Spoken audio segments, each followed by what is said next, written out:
Hey, Dan Meyer here, and I'm back once again with 5 more tips based on things I've learned about business.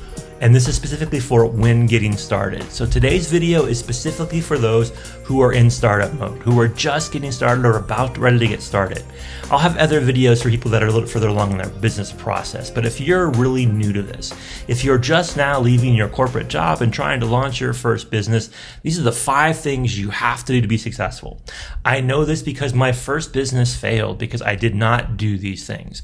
I've also seen dozens and dozens of entrepreneurs, small business owners, people that are coaches, speakers, authors, trainers, experts in their field. I've seen them fail because they tried to launch a business and didn't follow these 5 tips. I've worked with hundreds of companies and helped smaller businesses and individual businesses, entrepreneurs launch their business successfully because I've encouraged them and showed them how to follow these 5 tips. So tip number 1 is stay focused. You need to be focused. Now, if you're starting your business as a sideline, that means blocking off time at the end of the day or the beginning of the day or on weekends consistently to launch your new business. When I launched my first business, I spent about 6 months of an overlap between when I launched the business and when I quit my job. I mean, I had 2 jobs for about 6 months. And finally, I was into my new business enough to quit my corporate job and leave that behind and launch my own way. And you need that kind of cushion, right? You want to make sure that you build up a client base. You want to make sure that you are making sure that you have a website built and you have social media started. You want to do all that kind of stuff before you launch your business. When you launch your business, you want to have your doors open, both figuratively and literally. So you can't do that. You can launch a business and try to get clients and make money. Some people do while they're building everything else, but it's rare. So stay focused on that. Block off time. I find it's actually not hard to stay focused when you're doing their first one. If you really are fresh into the entrepreneur space and you're just leaving your job and starting to think about how to launch a business, you're going to be pretty laser focused because you're going to get towards doing something that frees your time, that leans into your passion, that gives you something more personal and satisfying and gratifying than you would get working for somebody else. But once you lose that focus, it's hard to get it back. So block off time, use a calendar, use to-do lists, do things that give you structure to allow you to stay focused. And as you're doing that, I want to give you an important lesson. When people start, a lot of times they get stuck because they are so focused on making everything perfect. They worry that if they don't make everything perfect, their website, their social media, their marketing material, if they don't make it all perfect the first time, people will never come back. That is complete and utter BS. Done beats perfect. Let me say that again.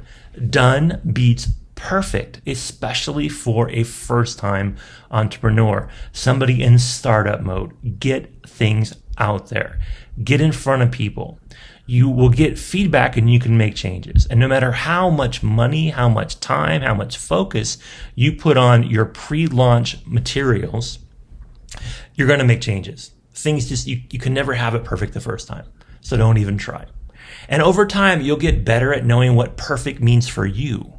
Perfect for you means that you're doing things that engage your audience, that bring in customers, and that make money. You don't always have to be perfect to do those things. You just have to be perfect within a certain area with those things. And consistency and getting in front of people and having a clear message and being engaging, those things don't always require perfect videos or perfect websites or perfect social media posts. So remember this, especially when you're in the first couple years of your business. Done beats perfect. Perfect will come down the road. Don't try to do perfect out the box. You will kill yourself trying to be perfect and you'll never get your business where you want it to go. Number 3, learn from mistakes. Keep a journal. Record videos. Talk about your mistakes, share them, make you more human and relatable to your clients and your customers and even your employees. Now, you don't want to talk about everything bad, negative all the time, but occasionally make videos where you mention things like I do, that my first business was a beautiful disaster. I sunk all my life savings into it. I drained my 401k and my marriage fell apart. all up during my first business, pretty crappy. But I learned from a lot so that when I launched my second business, I was much more successful. And I haven't failed since because I learned those lessons from my mistakes and I share them. I talk about from a sense of expertise and actually a little bit of, well, it was a good thing in the end that I failed because I learned what I needed to do. I need to learn to surround myself with good people. And that's number 4. Tip number 4 is be part of a mastermind. You are the sum of the 5 people you spend the most time with. And as my mentor, Bill Walsh, always says, if you surround yourself with people that are working regular jobs and never want to get out of that, if you surround yourself with people that are broke, whether it be monetarily broke or just intellectually broke, if you are around lazy people, you're going to copy some of their patterns, no matter how hard you try not to.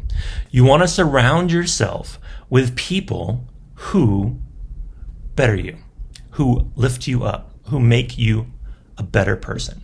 And you do that by joining a mastermind. Be part of a mastermind where you are with your peers and you're helping each other launch your own business.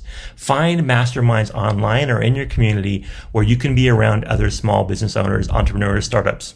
This is usually somewhere you can find in a chamber of commerce or some kind of organization like a country club or a Lions Club or a service organization, something like that. You'll find people that are doing the same thing you do. And when you do that, you'll be much more successful. You also want to find a mentor or a group team of mentors that can act as an advisor. When you go into your first business, you want to always reality check your plans. You want to have somebody you bounce ideas off of, somebody who's been there, done that, not somebody who will give you feedback but's never done it themselves.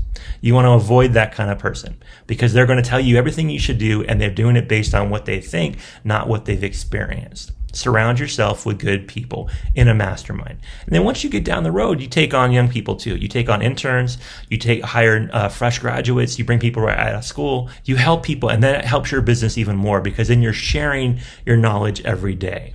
That's a great way to grow your business. The 5th tip and the most important tip I can share with you about launching your own business, about getting started, is get started and do that with a virtual assistant. This is why my first business was a failure because I tried to do it all myself. I tried to take all my time and use it and do everything I needed to get done. And I got nothing done well enough to be successful.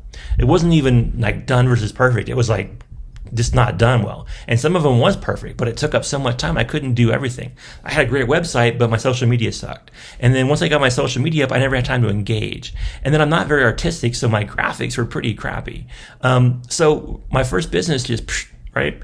My second business, the first thing I did when I set up my second business, the first thing I did was hire 2 virtual assistants. One to help manage my calendar and my training schedule and get me in front of people, and one to manage my social media and marketing. And when I did that, I was much more successful. The idea is that you have to surround yourself with good people, not just for up here with your mastermind, but to get things done for your productivity. And a virtual assistant if you use them right, will allow you to focus on what you do best and by letting them take over everything else. You delegate things to a virtual assistant. You make a list of all the things that you have to have done in your business to launch it, and you look at the things that only you can do. And you focus on those.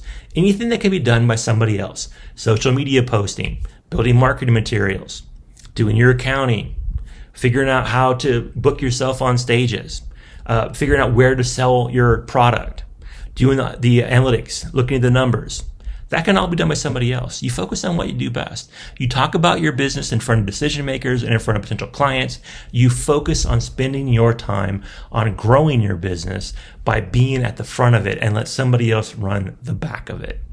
That's how I launched my second business and how I was much more successful. And ever since, I've been in a business where I'm always trying to show people how if they hire people, the right people, if they use numbers in their decision making to attract the right people and hire the right people and retain the right people, they're going to be much more successful. When I have clients and it doesn't work out, it's always because they don't know how to use the talent they have in front of them. Everyone can add value to a business. You got to make sure that you're in a spot where you can use that person of value in a way that benefits you. So that's my talk for today. I hope it helped. That's 5 things, 5 tips for you on how to get started with your business. Please drop a comment below and subscribe if you haven't done so already. If you have any questions, we look forward to hearing them. Otherwise, I'll be back again with another video very soon. 5 more tips about what I learned when I launched my first business. Thank you for your time. Now get out there and have an amazing day.